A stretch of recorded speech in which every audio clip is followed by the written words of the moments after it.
Thank you for coming back. If you're standing, please sit down. Our plenary session for this last hour is a very, very important one. And when we first started planning the conference, it was before February of this year. So it was before the war in Ukraine. And obviously, once that happened on February 24th, the reality of Ukrainian refugees in the millions became a pressing issue, and within that, it was obvious for us that we needed to readjust the program to make sure we had some time to give some focused attention on that. So I thank everybody who's here to become part of this, and I'll turn it over to Rebecca. Great, thank you very much. So we've met. I'm Becky Telford from UNHCR, and it's an honour to introduce our panellists today, for some of whom this session is a surprise. So we look forward to the dynamics. Inna Sovsun is joining us online. She's a Ukrainian professor and a Ukrainian MP. She has served as Ukraine's Deputy Minister of Education and Science from 2014 to 2016. She also served as Vice President of the Kiev School of Economics from 2016 to 18, and is currently a member of the Committee on Energy, Housing and Utilities Services of the Verkhovna Rada, which is the Parliament. Inna is joining us remotely today from Kiev, and will have to drop off fairly shortly. Mathieu Denis is the Science Director and Acting CEO of the International Science Council.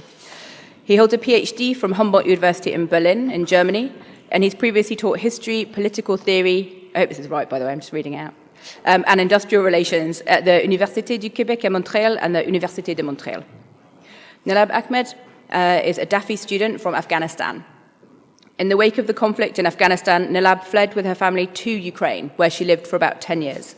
Having earned a UNHCR tertiary education scholarship, Nilab joined the medical dentistry faculty to study in Ukraine. But when war broke out, she and her family fled to Germany, where she's now studying for a master's degree in Berlin.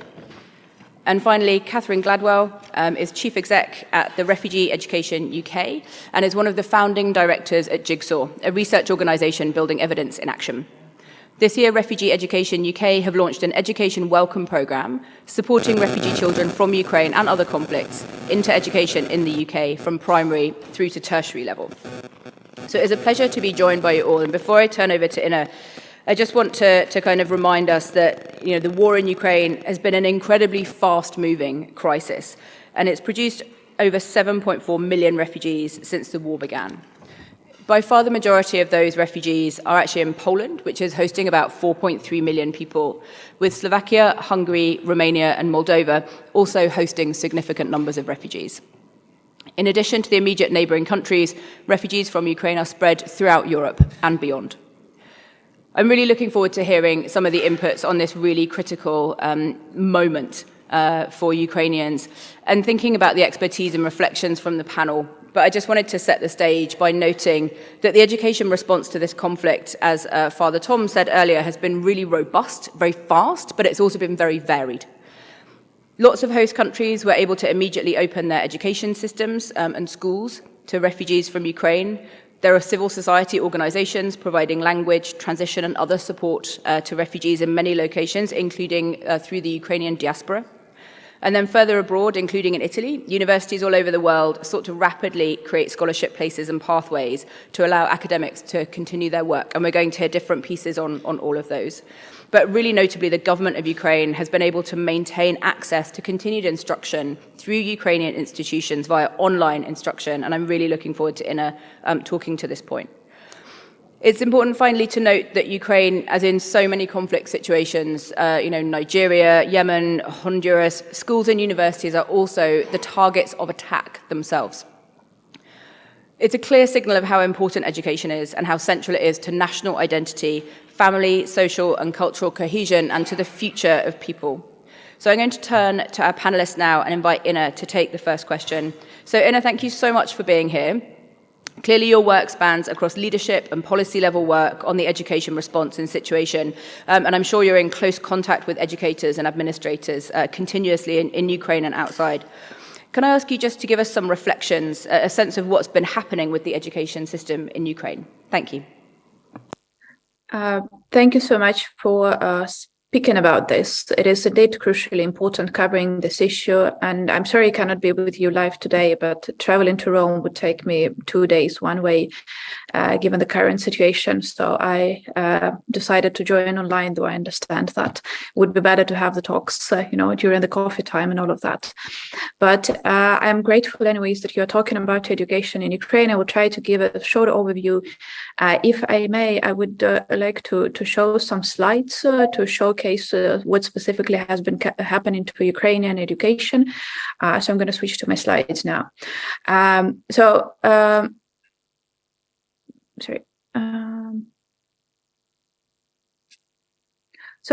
starting from February 24th,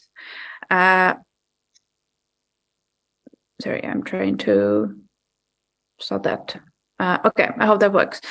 Starting from February 24th, during the war, Russia has destroyed or damaged over 2,500 educational institutions. That does include kindergartens, schools, and universities and colleges. 85 of them are completely destroyed. And that is the number for today. We can understand that the number can be different tomorrow. Just today, there was actually this number is not updated because today there was a missile attack in Kharkiv region, and then they destroyed one more school. Among the schools that are destroyed is my primary school in Kharkiv, which was completely destroyed during the summer, and many other schools. In terms of universities, the number is of course smaller because the number of universities is smaller, but the destruction of a university is of course also extremely painful for the community around university. I want to show you some of the universities and schools and how they look like. This is the Karazin National University in Kharkiv, in my native city. I didn't go to that university, I studied in Kiev, but this is just for you to understand the level of damage that has been inflicted upon educational institutions. And Karazin University is actually one of the best in the country, and definitely top level education provided there. So this is particularly painful for me to see what has happened to those universities. Those are, again, some other universities and schools that you can see here. Those are the school in the Zaporizhia region, in the south, in the Donetsk region, which is on the east, as everybody knows right now. Those are, again, the universities in Mykolaiv and in Kharkiv.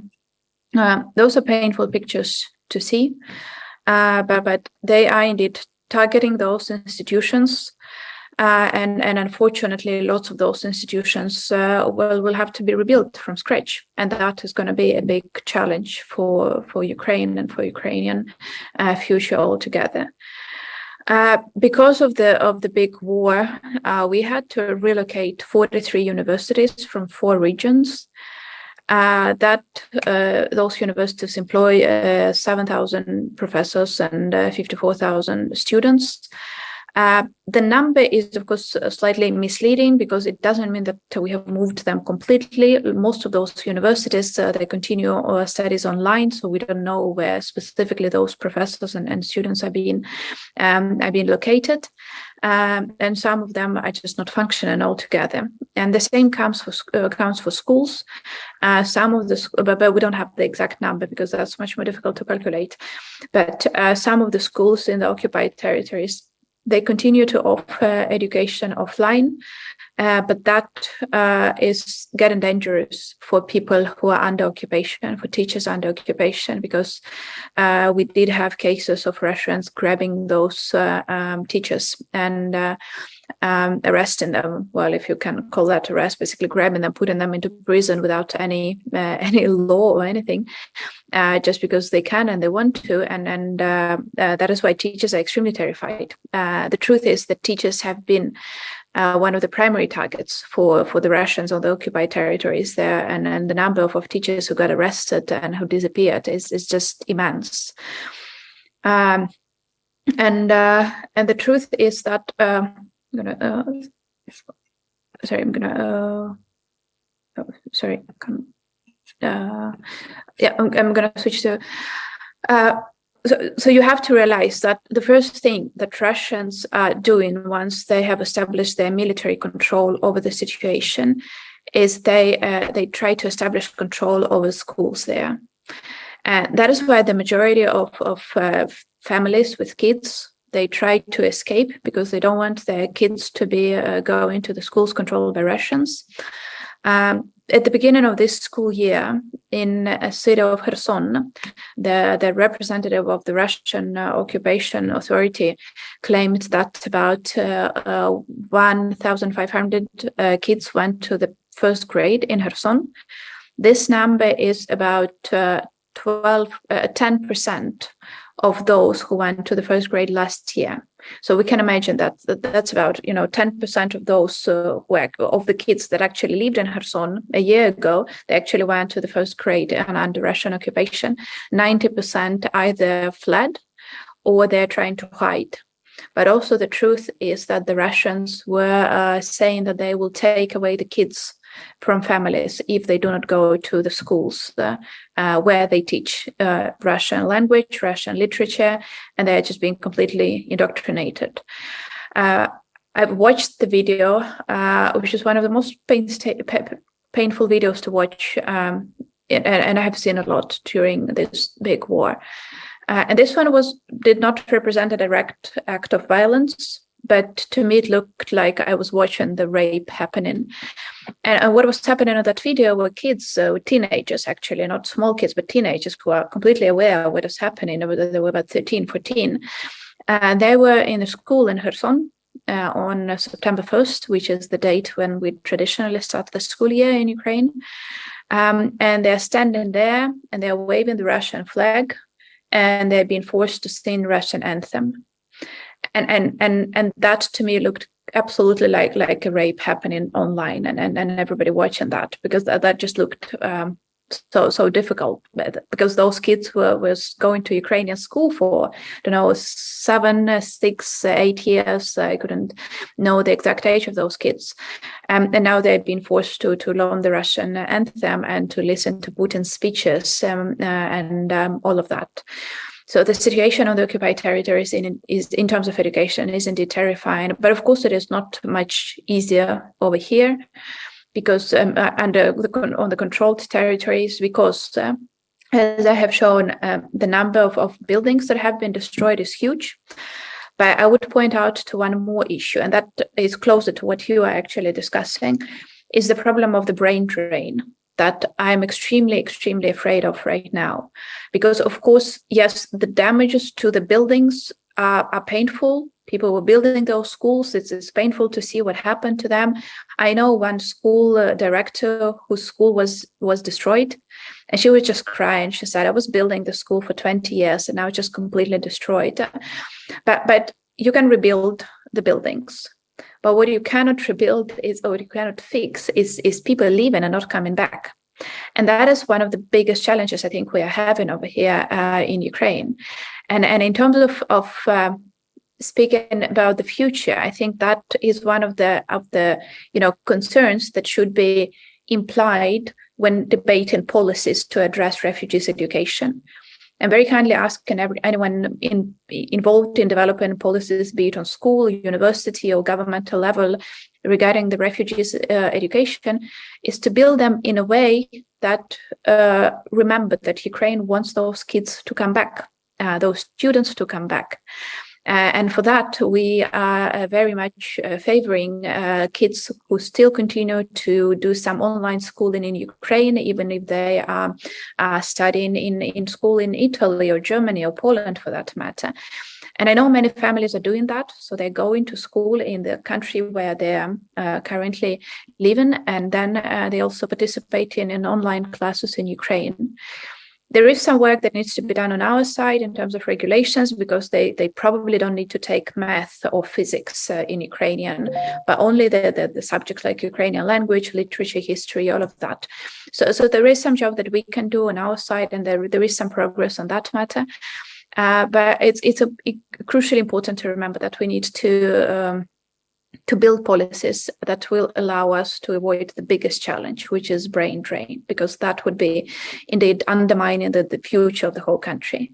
Just imagine we have a couple of millions of Ukrainian kids who are now abroad. Losing them will mean a lost population to us. And it's the same for students. It's typically female students because men were not allowed to leave. But female students who left, I'm very much concerned that they wouldn't be able to come back because they wouldn't see a better future for themselves here because it's war here, it's scary, and many other reasons. And that is why what I'm encouraging a lot is for the universities to establish cooperations between your university and Ukrainian university to offer double diplomas so that students are still involved, engaged in a Ukrainian university, so that still have connection there, they still have, this feeling, emotional connection to Ukrainian university.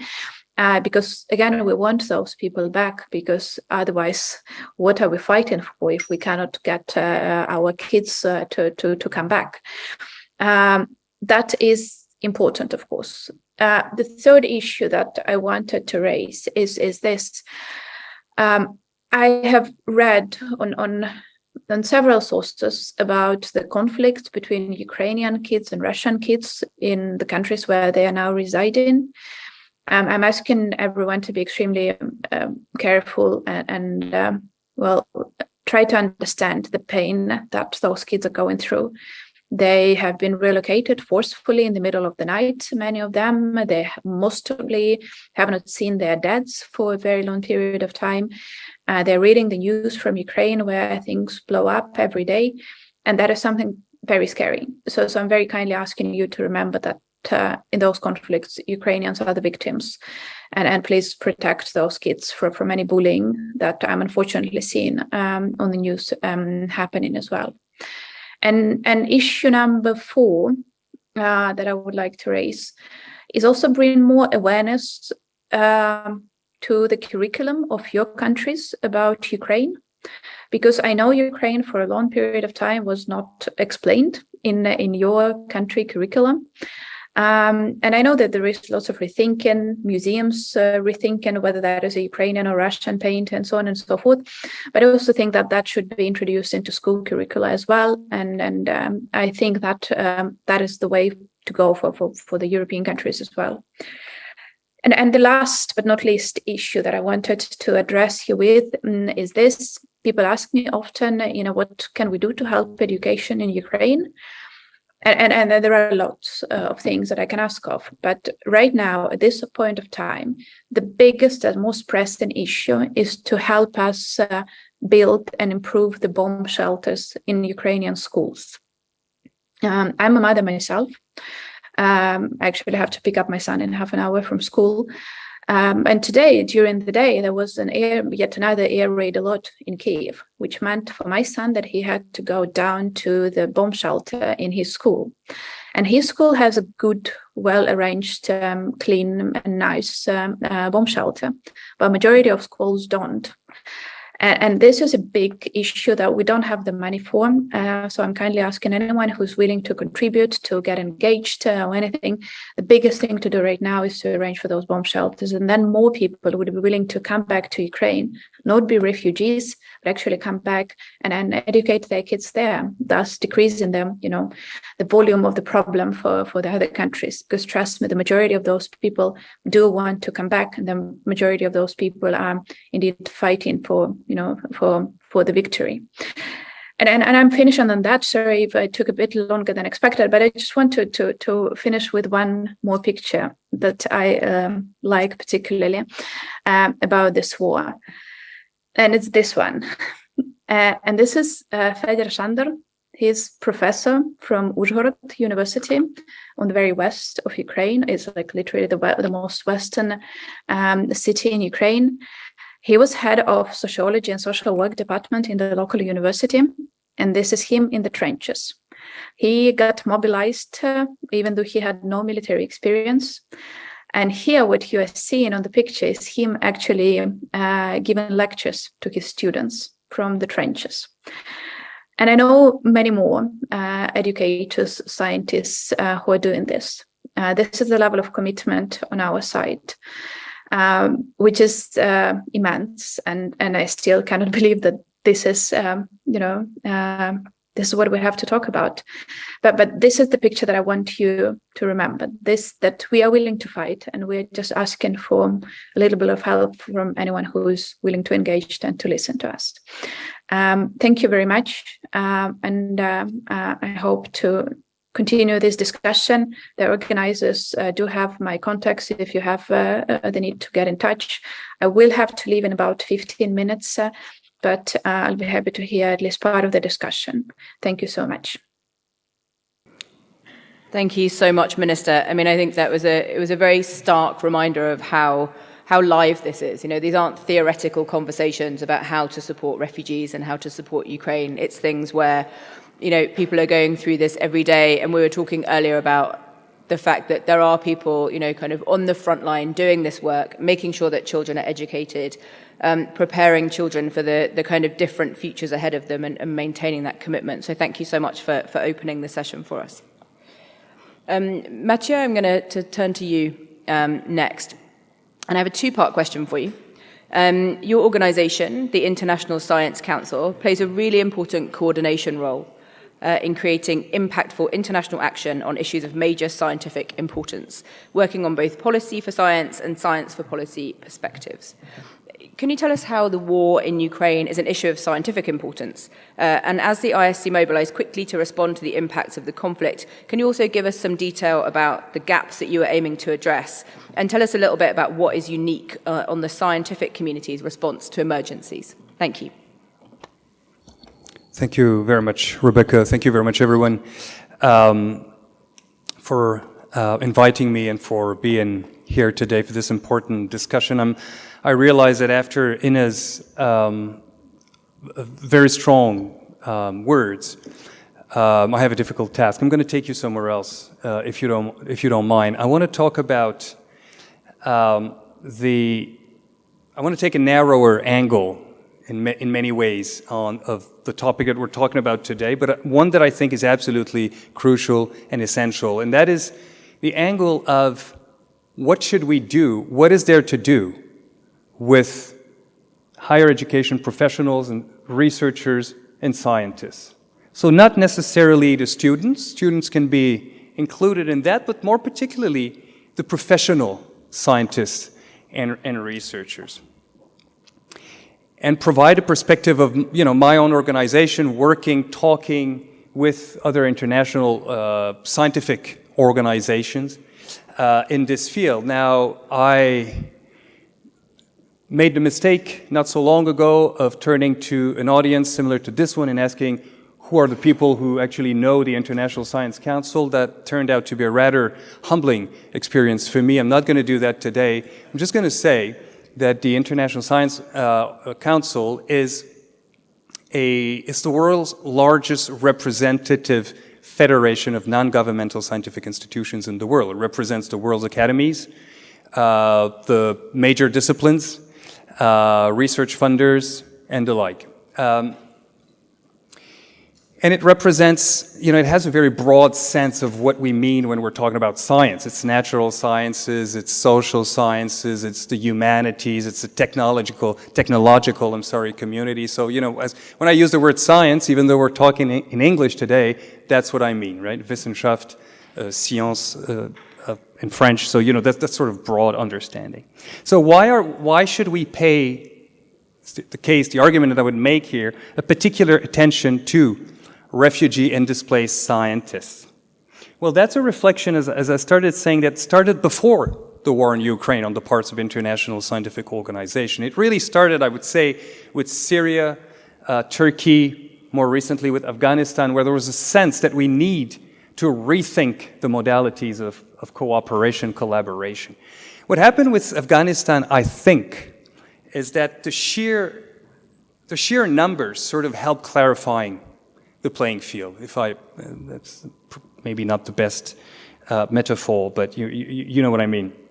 So why paying a particular attention to refugee and displaced scientists? I think there are good reasons from a national perspective, the countries affected by war, and there are good reasons from a global perspective. From a national perspective, because this is a community that's going to be key in rebuilding the country after post-conflict, after war, provided that the right conditions are there to help the refugee and displaced scientists during the war, maintain them into active as much as possible, and of course avoid the brain drain that Inna mentioned.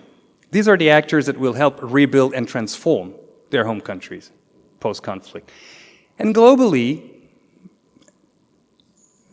look, it's very difficult to find the numbers. It's very difficult to know how many refugee and displaced scientists there are in the world. But roughly speaking, we're pretty sure that we're on the safe side if we're talking about 100,000 professional scientists and researchers currently on the move. 100,000 people, that is roughly speaking the entire scientific workforce from countries like Sweden, South Africa, and Singapore. If you think about the global challenges that we collectively as societies need to confront, think climate change, think inequalities, think whatever, we cannot afford collectively to lose 100,000 active researchers. In other words, to come back to a point that was made earlier, I think we share a responsibility collectively to address, not just find a home, for the few thousands of sort of already globalized researchers and scientists that are already part of international networks, but really take the problem as a whole and embrace the entirety of the situation of refugee and displaced scientists. I think this is what Ukraine allowed us to see, in other words, see the full picture. Now, so where is the thinking? Where is our thinking? What are we seeing? How do we think we can help as a global scientific community help Ukrainian refugee and displaced scientists and beyond? Well, at the core of it all clearly is international solidarity, right? It's about mobility, making sure that we can host those scientists. But what's important here, I think, is that we need to acknowledge as well that those mobility programs need to be flexible. Needs change over time. From a person staying, arriving in a country, staying for 2, 3, 4, 5 years, if they're lucky, their needs will change. Their family situation will change. They are very likely be in a situation where they're forced to move. So we need to have mobility programs, international mobility programs that are flexible enough to reflect changing needs, and that are flexible enough to reflect different situations, as I was saying, families, gender, age, etc. Colleagues, mobility is not the whole story. If you take Ukraine, 75%, roughly speaking, 75% of the professional scientists and researchers have not left Ukraine. They're displaced in Ukraine. So mobility is not the final word on helping refugee and displaced scientists. What is actually critical is to maintain professional scientists and researchers as active as possible for as long as possible, and bringing them back into the scientific enterprise as quickly as possible, which I'm sure people active in humanitarian community here will understand. I may not need to explain that too long, but it's important to develop systematic opportunities for refugee and displaced scientists to do little, smaller tasks, bigger tasks, but just remain active. So that it includes hosting programs, it includes clearly diploma recognition, but it goes beyond that. And as we start thinking, as we start to involve the entire ecosystem of science institutions into thinking how they can help, all of a sudden areas of potential collaboration appear. What can we do with international conferences? What is it that journals can do? What is it that international scholars societies can do? So I think we've managed to achieve one big success with the Ukraine crisis, I think, as an international scientific community, which is to provide open access to virtually all of the world's science journals to Ukrainian scientists, refugees and displaced Ukrainian scientists. And it's a big success because by now, the big publishers of those journals, and we know who they are, and that they're in it for, it's a business. They have now agreed collectively that the default position for scientists in zones of wars would be full open access to essentially the world's scientific journals, so as to maintain them as much as possible into the scientific, aware of what's happening. Now, I think this is a success. But the next step, I think, or one next step, is to start thinking about interrupted studies, or you may call this as you want. What space do we provide in our journals for people who are not in a position to continue doing their research, but have a few words to say about what it is that they're doing? Spaces in journal, spaces in international conferences. There are things that we can do like that would directly help maintaining refugee and displaced scientists active. In addition, Ukraine led to, I think, a larger recognition of two additional points that are perhaps even more critical and certainly challenging. The first point is that we realize fully now, I think, that predictability and preparation will increase potential, will increase protection and potential for faster recovery. In other words, we must establish international protocols, policy frameworks that we can roll out as soon as a conflict emerges. What I'm saying is that the international scientific community must learn to mirror, if you want, the standard cycle of humanitarian response, which starts with preparation, goes into response, and looks into the rebuilding. So we must establish policy frameworks that balance response and rebuilding. And we must take the broader view of an approach that is not just focused on immediate solidarity actions that we reinvent every time a crisis starts, but actually goes all the way to include rebuilding. And as we work through that chain of developing policy frameworks, protocols, from an international scientific perspective, I think it's important to realize, and rebuilding, and a rebuilding of the science system post-conflict, I think it's important to realize that organizations like the ones that are represented today, organizations like UNHCR, become absolutely critical, because we need to be able to locate the refugee and displaced scientists, know who they are, know what they're working on, etc. So there's a particular challenge here that is critical. Your question was also about the ISC and what we're doing to help coordinate and respond. So two quick points. At the moment, when it comes to Ukraine specifically, my organization, the International Science Council, working with about a dozen of internationally active scientific NGOs and the big national support programs for refugee and displaced scientists are sort of, I guess, building what you could call a community of practice. I was just we're meeting regularly just to make sure the information exchange, making sure that where possible, synergies are created between those support programs, that they're not fighting for or competing for access and visibility, but really that it's a collaborative space. So there's a lot that's happening there. The ISC is putting a lot of effort there. But similarly, and we're trying to use the current crisis to mobilize beyond people interested in the Ukraine for the broader case that I've tried to briefly expose to you, that there is a need to think seriously about how, as a global scientific community, we can address the needs of refugee and displaced scientists, because unfortunately, as it was said right at the beginning today, the numbers are not going to decrease in the foreseeable future. So thank you very much.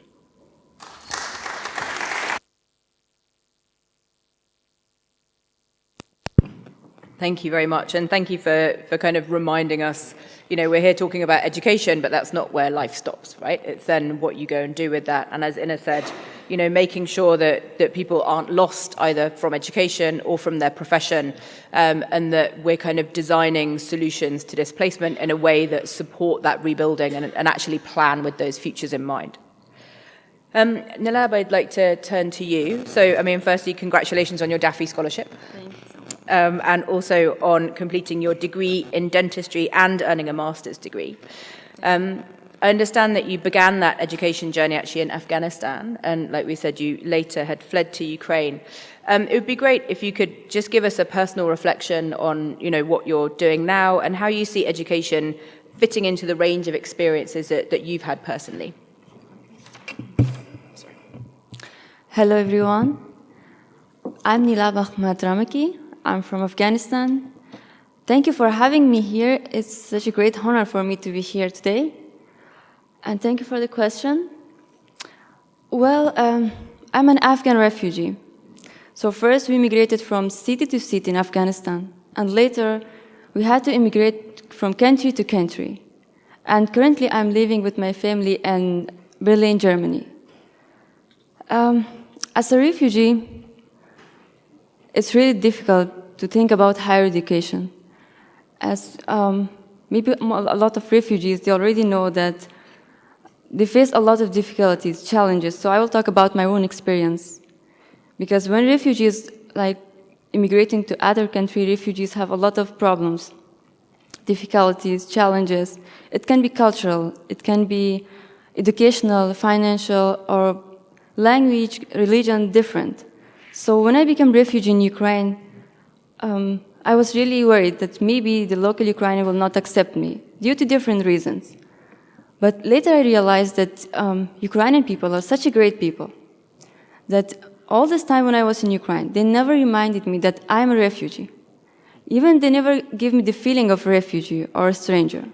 I think that was a perfect part of being as a refugee. So I really tried hard to somehow continue my education, but it was really difficult. I tried my best, but I need some support, financial support. So first, when I entered university, my family supported me fully to continue my education, and then half of the way, it was like maybe after 2 years of education, I noticed that my family can support me financially. Because as we all know, life has up and down, anything can happen. So during this time of university, I was working as an interpreter in organization Tent of Apple, which is a partner of UNISAR. But I was working to help refugees because they needed a woman interpreter. So I worked with them. It was my interest, and I really liked to help them. But later, when I needed financial support, I took it like as a part-time job, but still it was not enough for me. So during this time, my parents just told me that we will look around. They never told me to stop. They told me we will look around, maybe we'll find something like any institutions, organizations to help you to continue your education. So I worked a lot around and searched a lot. And organization of 10th of April helped me to find DAF institution. And then this institution also needed good marks to be accepted as a student, like DAFI student. So luckily I had everything which was needed, like marks, and so I was accepted and I granted the scholarship. It was really good luck for me that I started to continue my education because it was just half of the way I stopped. And I think it's really important to talk about 10th of April because without their help, I think I was not granting this scholarship. I sincerely thank the guidance and help of 10th of April and also the respected institution of DAFE for their help and their support. They made my dream come true, and they give me opportunity to achieve my goals. And it's really important for me that even out of my own country, I got the chance to continue my education, the chance to make my dreams come true. And it was really great. And even if today I'm here, I think I have to thank my family, my parents, that they never stopped supporting me. Even if there was no opportunity, but still, they supported me and said, you can do it. We will find a way for you. They never said that we are refugees, you should not go on, you should stop. But they never said. They never listened to community, they never listened to other people. They always just supported me and said, you should not stop. And if I'm here today, it's just with support of my parents and my brothers and their support. And also about I have to say now I'm in Berlin, Germany, and there we are just looking to get a flat because I have to thank German people for warm welcoming us. And now I'm living in a flat where the German people welcomed us and shared their own flat with us. And we are living since 6 or 7 months. I'm really happy that we met such a great people. They didn't check that we are from, like we're refugees, we are like I'm Muslim or from different religion or anything, from different culture. They just accepted us. And I really thank them for supporting, even they supported us, guided and helped us all this time in Germany. So, yeah, there's a lot to say, but I think for now I can't say this much. Yeah. Brilliant. Thank you very much, and thank you. That's awesome.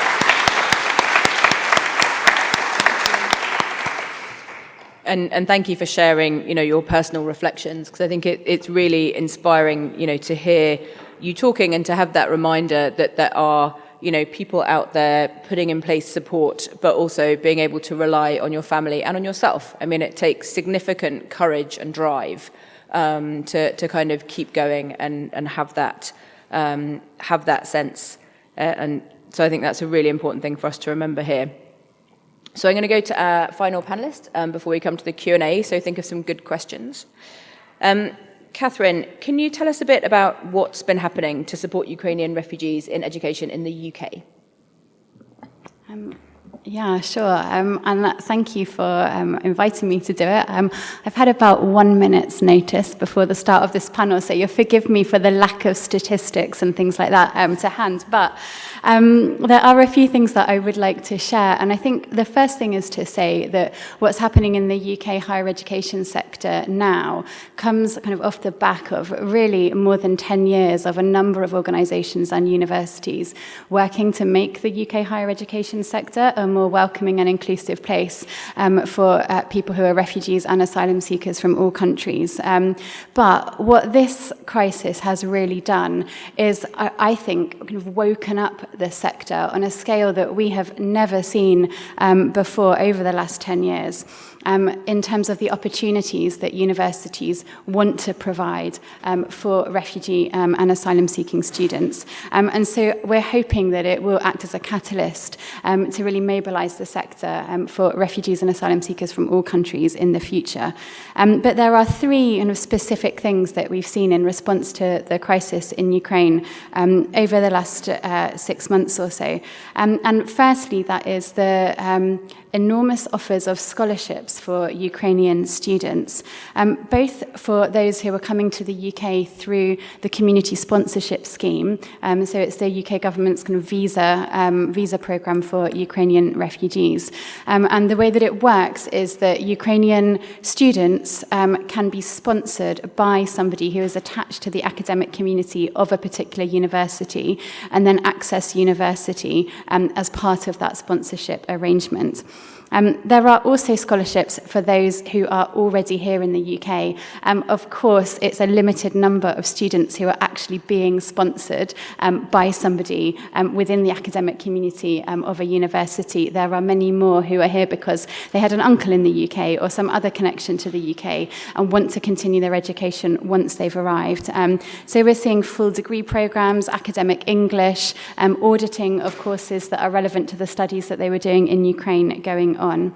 And I think related to what Ina was saying, there really is a role for organisations like RE UK in the UK in terms of encouraging these scholarships to happen in a way that is collaborative and really builds the sort of intellectual capital for the Ukraine in the future, rather than contributing to brain drain.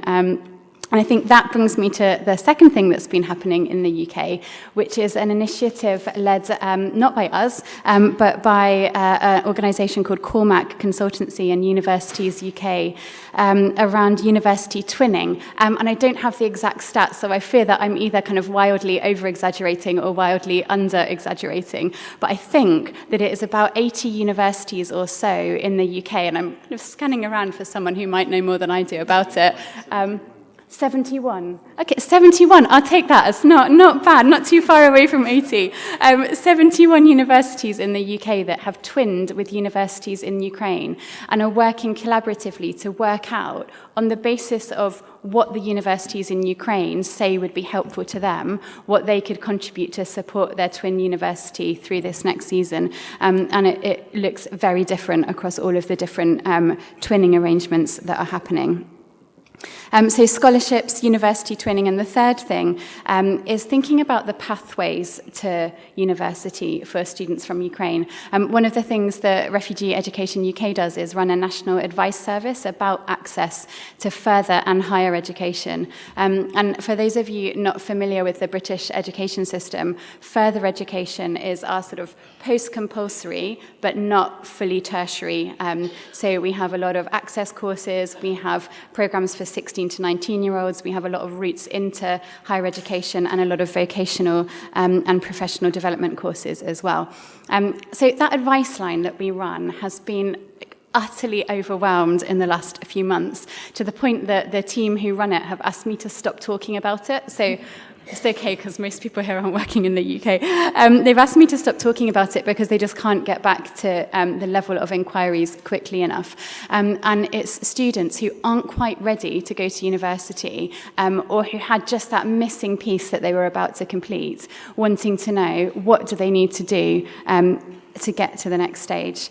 So thinking through those pathways for students who are in host countries but not quite ready to go to university is coming out as really important. And one of the things that we've been working on in an attempt to really sort of make accessible information about this and about the really great opportunities that universities are offering to Ukrainian students and to others is to come together with other organisations in the UK. Many of you will know Universities of Sanctuary and Student Action for Refugees. And we are creating an online portal where refugee and asylum-seeking students will be able to go to find out what are the opportunities available to them at universities across the country and what support can they get to enable them to get there if they're not quite there yet. So that's what's been happening. In terms of what we would really love to see happening in the future, of course, we want the support for Ukrainian students to continue and to grow.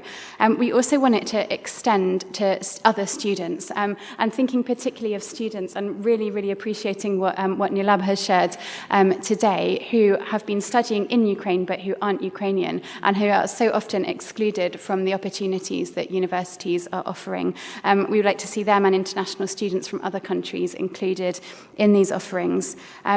We'd also like to see in general, these university, all types of scholarships and opportunities extended beyond students from the Ukraine, and to develop a more sustainable framework, like Matthias said, so that we're not kind of as a sector in the higher education space in the UK sort of lurching from one crisis to another. So specifically, we'd really like to see more scholarships for asylum-seeking students in host countries. So regardless of their final status, if they're still waiting to get an answer or they haven't come immediately with a visa, We'd like to see more of that. And we'd also love to see the opportunities that community sponsorship provides to students from Ukraine extended to students from other countries who currently aren't able to access that. But really, I think the last few months have left me actually really optimistic, and it's been incredible to see the higher education sector in the UK come together and to see the amount of energy that this has generated. And so I'm kind of speaking here today from quite a hopeful place about what we might see over the next couple of years. So thank you.